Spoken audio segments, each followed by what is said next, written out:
नमस्कार मंडळी. आज आपण हिरव्या वाटणातून बनवणारी साबुदाणा खिचडी बनवणार आहोत, जे बनवायला अगदी सोपी आहे आणि खायला खूपच टेस्टी लागते. तर थोड्याशा वेगळ्या पद्धतीची ही साबुदाणा खिचडी कशी बनवायची, चला बघूया.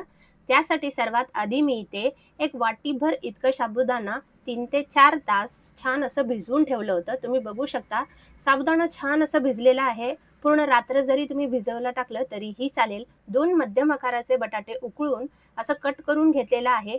त्यानंतर हिरवा वाटण बनवण्यासाठी इथे मी मूठभर इतकं कोथिंबीर घेतलेली आहे, स्वच्छ धुवून घेतलेली आहे.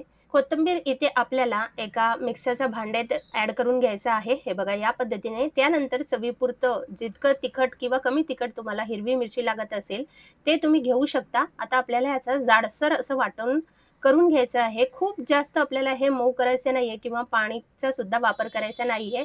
अगदी 1-2 चमचे जरी पाण्याचा वापर केला तरीही चालेल. खूप जास्त पातळ किंवा खूप जास्त बारीक करायचं नाहीये.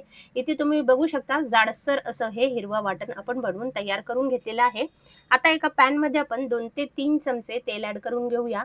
मी नेहमी शेंगदाणा तेल वापरते म्हणून उपासाला सुद्धा तेच वापरते. तुम्ही जर तुपाचा वापर केला तरीही चालेल. छोटा चमचा भरून जिरे मी याच्यात ॲड करून घेतलेला आहे आणि हिरवा वाटण जे आपण बनवून ठेवलेलं होतं ते सुद्धा आपण याच्यात ॲड करून घेऊया.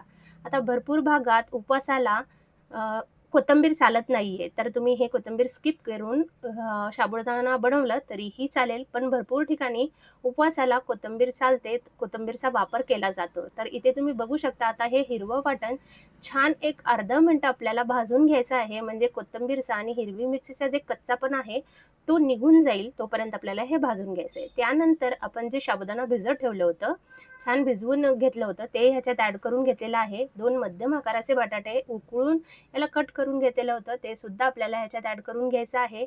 छान असं मिक्स करून घ्यायचं आहे. थोडीशी वेगळी पद्धतची ही साबुदाणा खिचडी आहे. खायला खूप टेस्टी लागते, खूप भारी लागते आणि कोथिंबीर मुळातच थंड असते. तर हे उन्हाळ्यात तुम्हाला ही खिचडी खूप आवडेल आणि पोटाला थंडावा सुद्धा देणार आहे.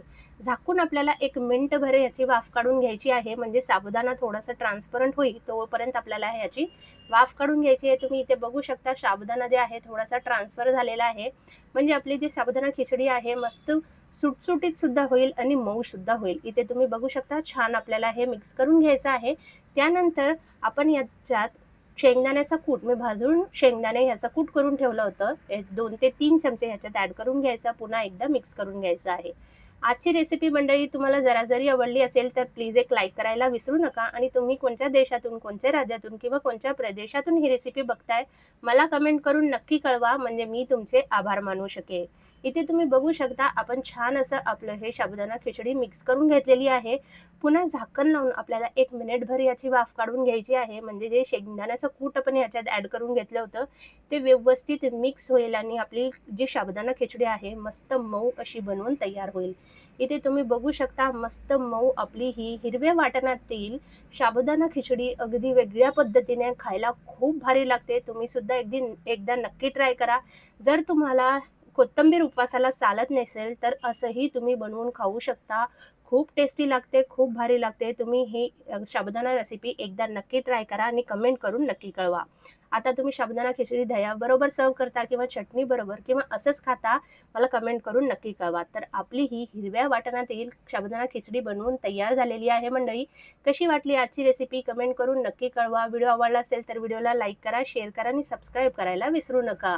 तर चला पुन्हा भेटूया. अशी छान छान रेसिपी मी तुमच्यासाठी घेऊन येत राहणार आहे. तोपर्यंत मस्त खा, स्वस्त राहा आणि सर्वात महत्त्वाचं म्हणजे आनंदी राहा. धन्यवाद.